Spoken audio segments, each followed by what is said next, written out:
Donc chaque club détermine le livre qu'il a préféré. Et puis au niveau du district, ensuite on détermine l'auteur gagnant au niveau du district pour ensuite participer à la finale nationale. Et je crois que c'est ce qui donne la couleur à votre roman. En même temps, pour l'écrivain, c'était peut-être plus facile que d'en être à l'éternelle scène de crime, relevé d'empreintes, que sais-je encore. Bah, c'est vrai que quand on se lance dans un second thriller et qu'à côté on en lit énormément, on essaye de voir comment on peut un petit peu, sans renverser les codes, comment un petit peu revigorer, enfin trouver une intrigue un peu différente.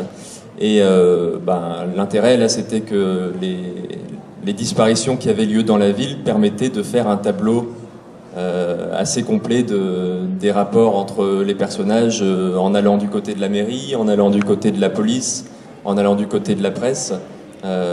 Alors je me suis inspiré de ce que j'ai lu sur l'époque et sur la ville, mais forcément aussi un petit peu de ce qui existe encore aujourd'hui comme rapport, et comment un meurtre, un événement brutal peut faire surgir... Oui, révéler notamment la corruption des élites, révéler les petits trafics aux différents niveaux d'une société. Donc c'est un thriller qui a une sorte de dimension sociale et historique.